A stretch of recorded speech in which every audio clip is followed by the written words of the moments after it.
Mercedes has just unveiled the new Mercedes-Benz GT63 performance, and yes, you have guessed right. Today I'll be telling you briefly about what I know about the upcoming GT63 performance. I'm Junior and you're watching Junior on Cars.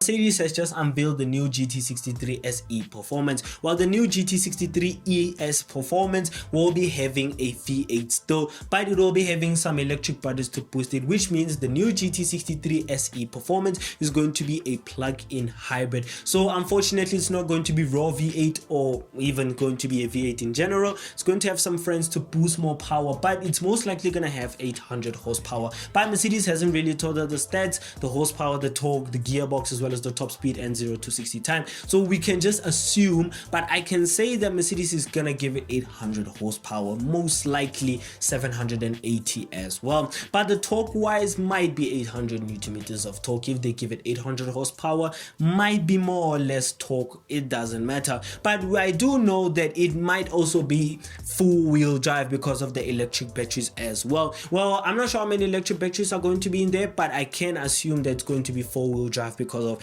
electric cars, and also, well, hybrid cars are most likely 4-wheel drive. So most likely the new GT63 SE performance is also going to be 4-wheel drive. But let's leave the stats and let's jump into the exterior of it. And my god, let's just be honest, Mercedes-Benz has worked and updated on it. While the back tail lights, they look absolutely out of Mercedes-Benz. Like, yes, many might say, oh, it also has it on the E53 as well. How about new? Well, the E53 and the GT63, yes, they have been unveiled. Most likely they are going to look the same, but the GT63's taillights at the back, they look much more nicer. I love the back end as well, but I'm not liking the way Mercedes put the charging point for, the electric batteries to be charged, because they literally put it on the butt of the GT63, not on the side, not in the front, at the butt, literally at the butt of the Mercedes-Benz GT63 SE performance. But that's not a big problem, because the biggest problem is that it's going to be the worst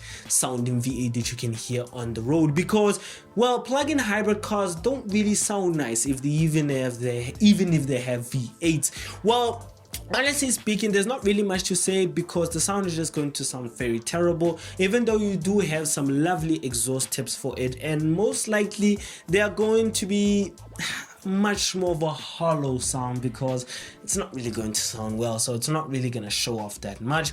But the performance will strike out because of Mercedes obviously worked more on the performance as well. But let's jump back into the exterior. And yes, the exterior of the GT63 SE performance is no doubt looks very glorious and very gorgeous as well. So it's quite nice to see that Mercedes actually put effort into it. Well, the front lights, they have been changed as well, and most likely they're going to change because it's Mercedes at the end of the day. And the grille is much more minimalistic, and also I love the color that they displayed it with, which is orange. So it's quite nice. It's not actually light orange, it's much more of a darker orange, so it's quite nice. As well as the wheels, or let me say rims, they look very, very nice. Well, the bonnet is much more longer, or hood if you're American, which is the wrong term, but the hood or bonnet looks much more longer. But it has been like that also in the old GT63 as well, so it's not quite of a new thing as well.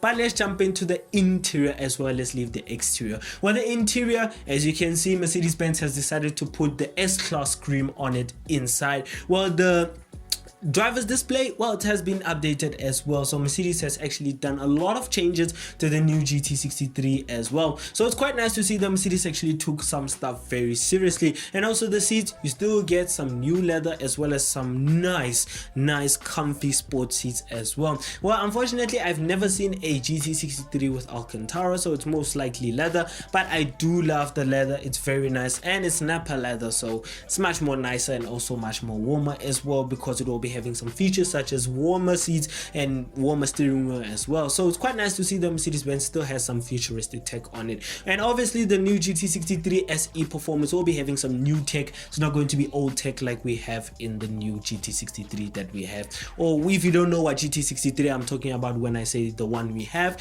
I'm talking about the 4-door version. Well, Mercedes, I don't know why they called it GT63, GT53.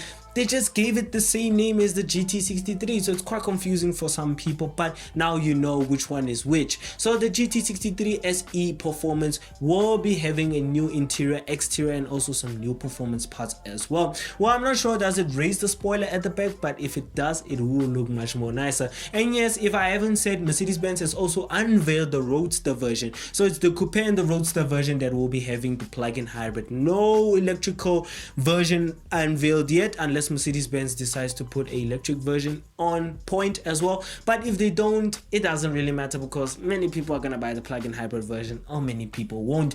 But if you have something to say, go and tell me in the comments below what you think about the new GT63 SE Performance. Well, it's rating time for the new GT63 SE Performance. Well, I rate the new GT63 SE Performance a 6.9 out of 10.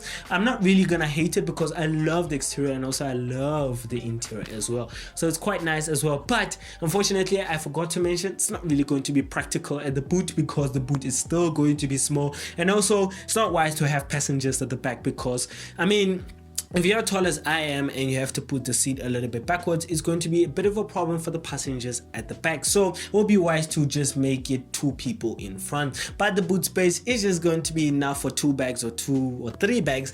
If you're in Monaco, of course, you're going to have a Louis Vuitton bag, which is not going to fit in the boot if you have 2 or 3 of them. So it will be wise to have 1 or 2 smaller bags. But unfortunately, the luggage space has not really been a good thing on the GT63, so it's not really a big of a thing. But I do rate it a 6.9 out of 10, and tell me in the comments below, do you agree with my rating or not? But anyways, I love the new GT63 SE Performance. I love the exterior and I love the interior as well, so it's quite nice to see the Mercedes actually took some stuff serious. So yeah, if you enjoyed the video, if you did, please give it a like, comment, subscribe, and if you want to watch more videos of mine, click onto the main channel to go and watch more videos of mine. And if you want to learn more, keep up with the car world, I suggest that you go and follow our Instagram page, or my Instagram, or the channel's Instagram page, which is at Junior on Cars, and also go and follow our TikTok page for more shorter videos of upcoming cars at Junior on Cars as well, and more car content coming soon. So bye.